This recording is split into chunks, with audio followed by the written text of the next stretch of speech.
So I went from pescatarian to vegetarian in college.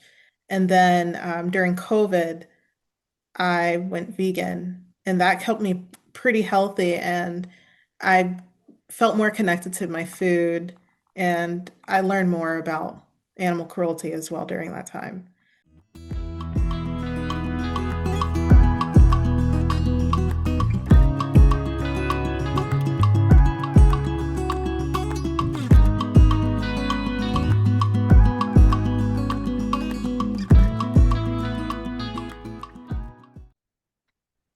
Hello, everybody, and welcome to Climate and Cuisine. Our guest today is Kiana Melvin, and she is the CEO and founder of Plant Plate Map. And I am Jane DeMarines, the Executive Director of Climate Diet, and your host today. So, welcome everybody out there, and welcome, Kiana. We're excited to have you with us today. Thank you so much. I'm really honored to be here. Kiana and I had a chance to meet recently at a veg fest in Fairfax, Virginia. It was an interesting day to be outside because there was both a huge rainstorm and a windstorm. And I don't know about your booth, but my little roof topper was blowing away. We had to hold it down. I had some weights, but they weren't sufficient, but it was perilous for quite a while before things settled down. So you were one of the better parts of the day when I got to meet you, Kiana. But how was your booth? I wasn't in the same row as you, so I didn't get a chance to see how it was in your part of the Veg Fest. I had a bunch of flyaways, a bunch of food to give out, treats to get people interested. So I had to give all of that away, and we just set up, me and my partner, we set up pretty quickly, and we had to stop. And I just started walking around and talking to you and other vendors there because I felt like that could be more effective. But other than the weather, it was surprisingly a really good turnout. Yeah, Yeah, once it settled down. yeah. Um, well, so it was great to meet you, and I had the chance to get to know about your company. So I'd like to know more about sort of your origin story, both maybe your veganism and how that led you to start such an interesting company and a company that I think is so needed. Thank you so much. So, for my origin story, I started out in high school and, oh, I'm 25. Sorry, I'm 26. I just turned 26. And I started in high school as a pescatarian because I wasn't allowed to be a vegetarian or a vegan. And I think that's actually like a common story for a lot of young folks because it's just seemed as mal. I'm trying to think of the word, like a deficiency, like you'll get some Yeah. sort of, it's like neglect in a way because people are just so uninformed of all of the vitamins you should be getting, regardless of what diet you're on. So, needless to say, as a pescatarian, I actually got sick because I wasn't eating properly.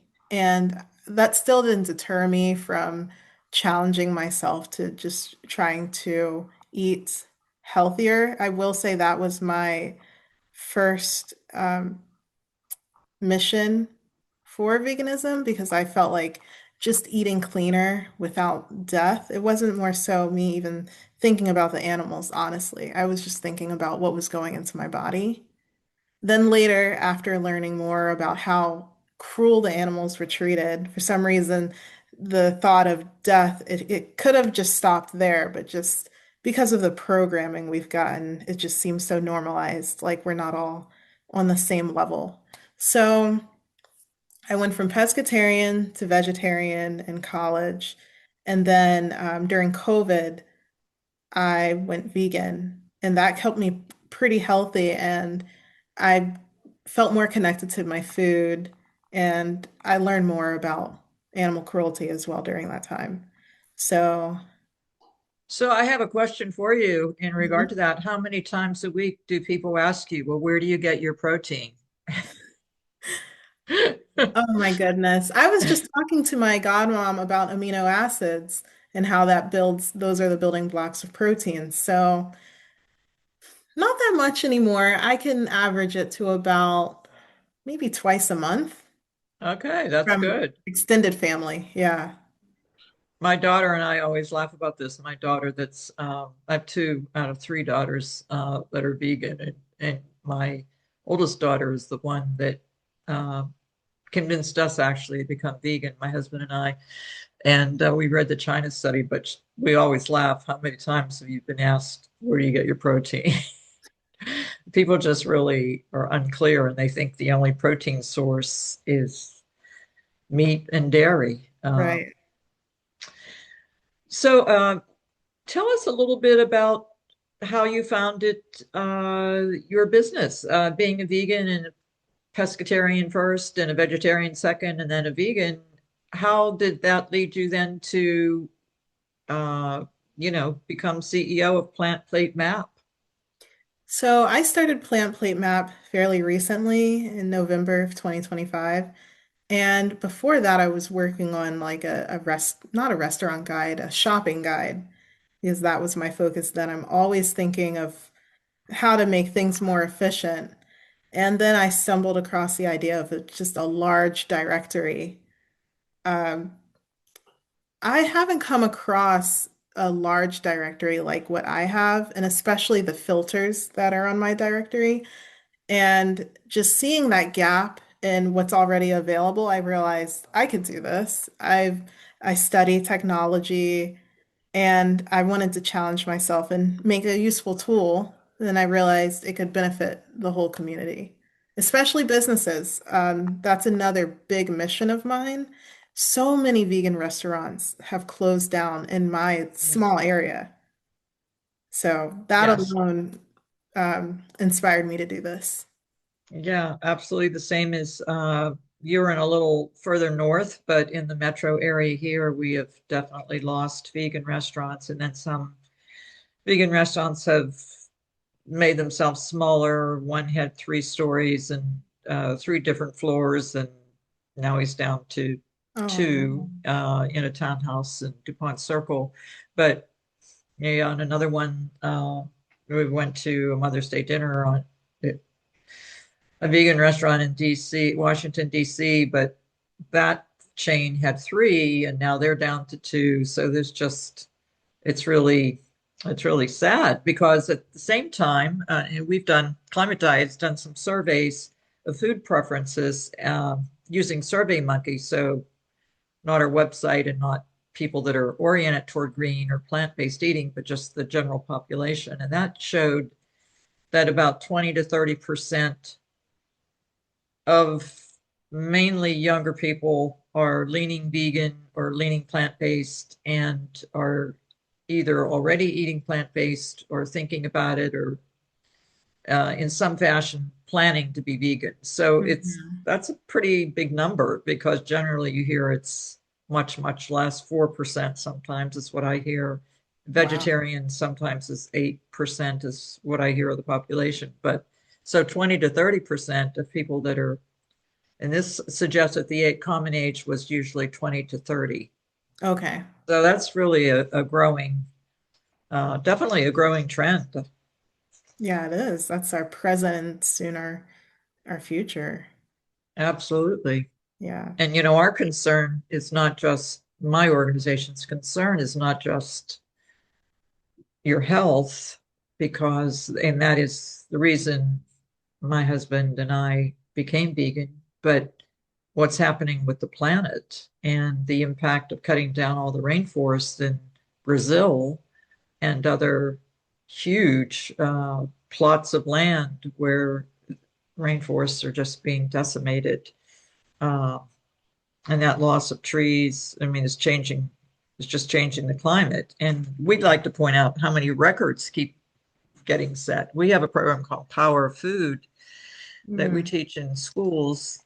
And so we talk about records, and it's the record high temperatures over the last 40,000 years are from, or were set in the last 3 years. Wow. 2023, 2024, 2025, all record high temperatures, global temperatures. Okay. And then the coral bleaching in Florida, that absolutely related to the ocean heat, and the heat is just killing the reefs, coral reefs. It's very sad, bleaching them and causing them to die. And then our ice caps are Mhm. being depleted and melting into the sea, causing sea rise. And then we're going to have some islands are just going to become covered with water. They're going to just go away. Yep. So there's a huge impact, and people maybe don't want to think about it. It's not always covered. We're trying to make it more real. But if you're living in a city like New York or any coastal city, you're already seeing this Hmm. happen. So I think it's a brilliant project that you're doing, and I would just like to hear more about it. Did you have any investors that wanted to jump in? I realize you see the total value for businesses, and I agree with you. They need to get the word out there, and if you can be in a directory, what a better way to have people find you. Right. I was thinking of it as like an alternative to social media as well, not completely taking away the social aspect of it, but just because of the algorithm and just so many vegans and vegan businesses can't be found or discovered. I just saw the directory as that platform as well. And I have no investors. Um, I started this thinking a lot of what I was doing would be very low overhead. So I'm really just looking at partnerships similar to what we're doing now. And I've talking to another creator as well who has an amazing product. So that's just what I'm doing. I haven't even thought about investors actually. I Yeah. bet you would have some. You're not organized as a nonprofit, but there's also that avenue. If you decided to become a nonprofit, there are grants for startup business, startup nonprofits. But I think because there's such a strong need among businesses, hopefully the generation of income and revenue for you can come from those people that really need your product and need your platform. I hope Well, so. go ahead. I hope so, but I'm also thinking I'd have to structure that or make sure the grant isn't tied to like any responsibilities on my end because I have another like clause in my mission to be ad free. I really wasn't looking at a big profit for this. So just to be ad free and to just keep morality involved, making sure that things are gluten free. I mean, locations are gluten free, just keep being very transparent. And I find that sometimes, depending on the investor, they want things a certain way. Well, grants since I've applied for many and uh, have gotten some. There isn't a prohibition against having ads. You can have ads on a website, but there certainly are parameters for what you do as a nonprofit. I mean, your goal is not to earn a profit, but it is to support whatever mission you have. And it seems to me you have a mission to educate people and create awareness for vegan businesses, which is good for health. Um, there's definitely, I think, a component there that's could definitely be seen as grant worthy for sure. Mhm. Public health and uh, just the creating awareness of a consumer program that's helpful, to them.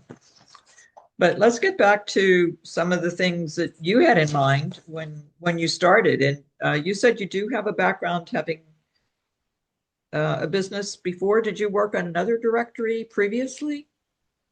No, I'm working on a GED tutoring business right now, so I'm also a tutor, special education. Oh, And in the past, I sold snowballs. I was really passionate about that. So snowballs. I that's mean, like probably, it's like ice cream, or yeah. it's they're And I like, had big plans for that. Yeah. well, in the middle of July in DC, that would be a good place Yeah. to sell them for sure when it's 100 out. Uh, Somewhere the temperature went up to 117. I don't know if we have a marketing team out of India. I Oh, think I think their temperature went up to, I'm not sure if that was this year or just recently. wow.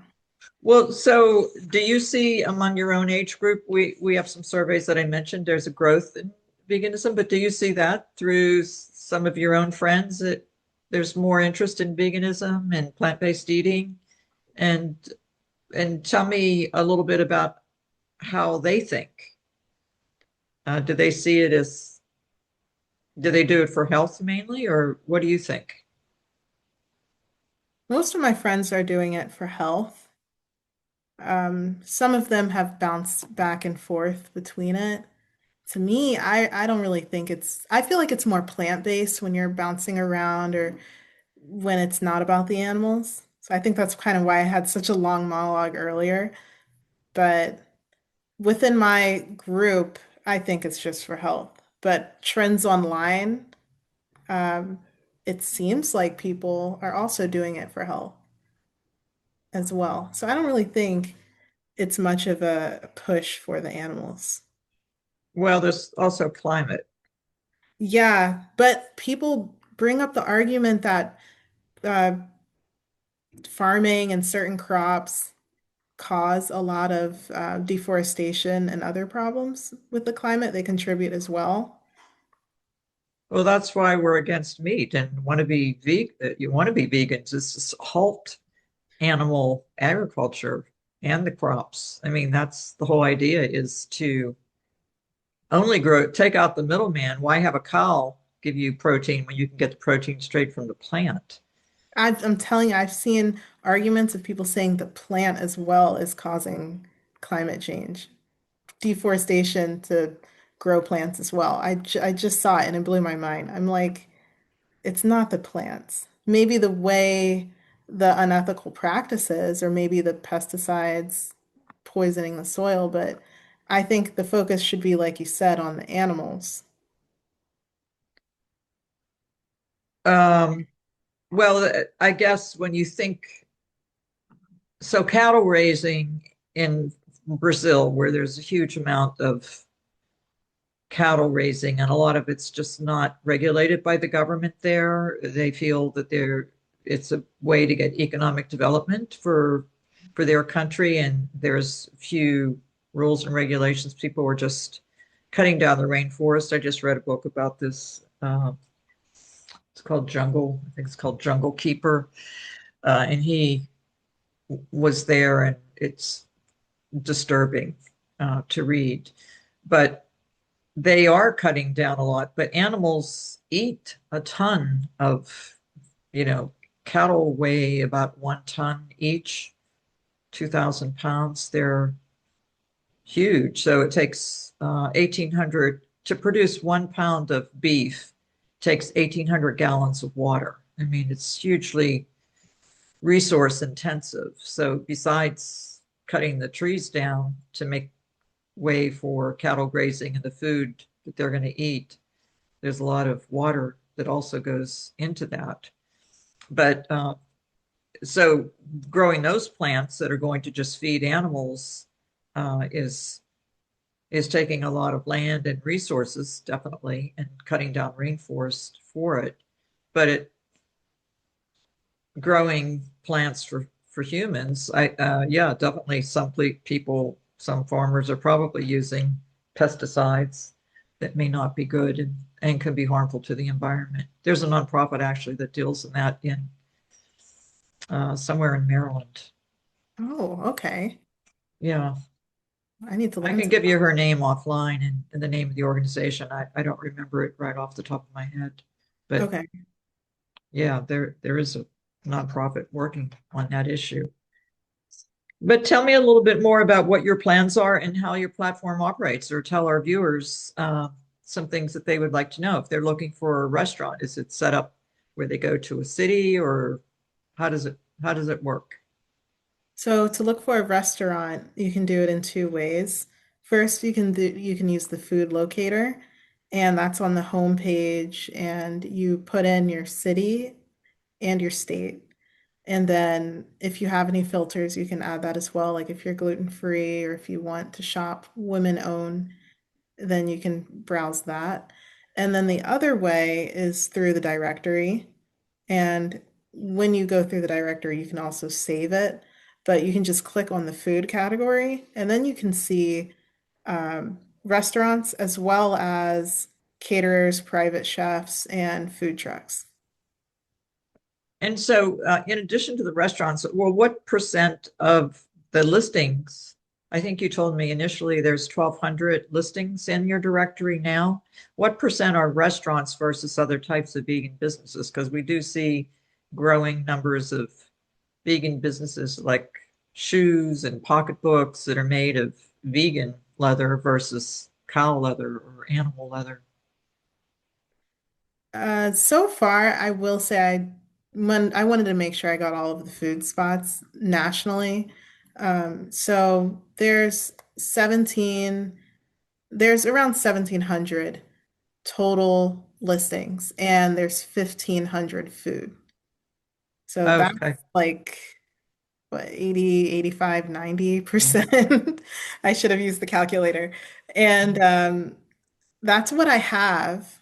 I'm sure that'll, like we discussed earlier, that probably outweighs the amount of retail and other services, but I'm trying to discover more vegan owners of businesses and vegan products and see what that proportion would be. Well, I think it's very exciting. Do you want to say anything more about how to use? I know you have a dashboard. Do you want to explain how the dashboard works? Yeah, so the users have their own dashboard. I like to call them navigators to stay on brand, but the users can follow regions and they can follow listings, which would be the restaurants, the retail stores, organizations like Climate Diet. And in their dashboard, they'll see updates and announcements. I'm still working on the announcements, but you will see updates for the regions to see how many listings were added that week. And another way you can use your dashboard is soon there's a feature for checking in and rewards. So all of that can be found there. You just log in with your email and you click the link in your email. And there's another dashboard, which are for the listings, and the listings can customize how their profile looks to users on the regular website view. And it depends on what tier you have. It could just be a basic listing, or it could be a pro listing where you can see the analytics, like how many people are clicking on your profile. And I don't think many directories have that. So that's another pro. And soon you can do announcements, which will show up on the user dashboard.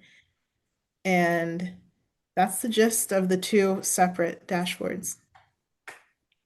That's exciting. I love the idea that people can uh, put out announcements right from their site. That's extremely positive, I think, for getting more customers and making it more friendly for the users.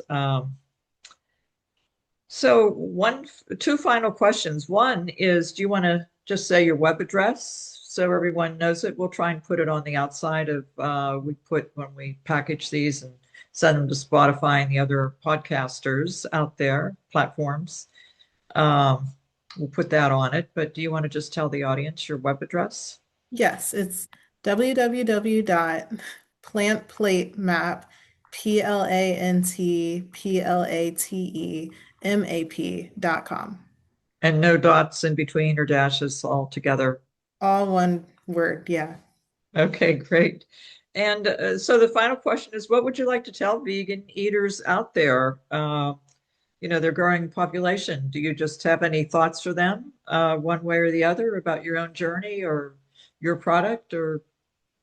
Just what message would you like to leave for vegans that are watching this interview?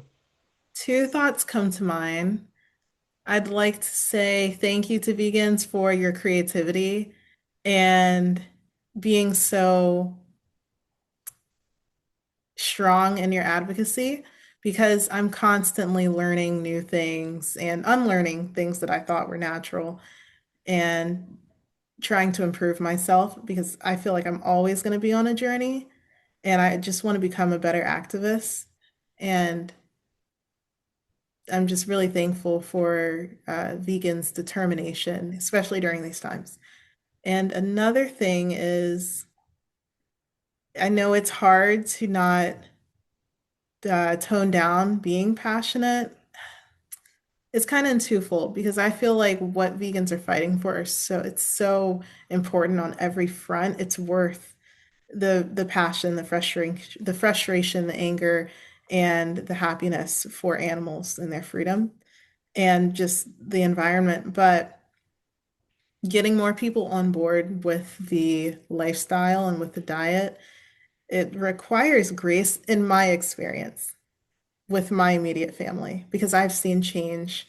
Most of my family has stopped eating meat, and I didn't think that would happen, but I've just been leading as an example. And tried to not be negative, but thinking about it, there are literally lives on the line. So I can understand why people are more um, firm with their boundaries. So if you could find a happy medium in advocating and trying to get your community and your family to convert to being a vegan, I just encourage that. It is hard. Yeah. I'm totally in agreement with that. My organization promotes reduced meat consumption, and we don't want to be didactic and say you have to jump to being a vegan. I think being on a journey is a better way to go when people taste vegan food and see how delicious it is and how many restaurants are there. So it's what you're doing is a wonderful thing that will help everybody see how many vegan restaurants are out there, how delicious they are, and that there are a lot of choices. So, Kiana, thank you so much for being with us today, and thank you for the work that you're doing. I think it's amazing and so needed. I've looked at your directory, and it's a huge resource. So, thank you for what you're doing for vegans or for everyone, and for your own personal commitment to helping the planet and helping the animals um, by being a vegan. Thank you so much for having me. And I love your website as well. The animation of the anatomy figure, I look at that for fun. It is so cool. So just thank you for being an advocate and your mission for educating the youth. Well, thank you. This is Jane DeMarines and Kiana Melvin signing off today for the podcast for the new product, the new directory, Plant Plate Map. It doesn't roll off the tongue so easily, I but know. thank you, Kiana. And thank you all for joining us today for Climate Diet and this interview.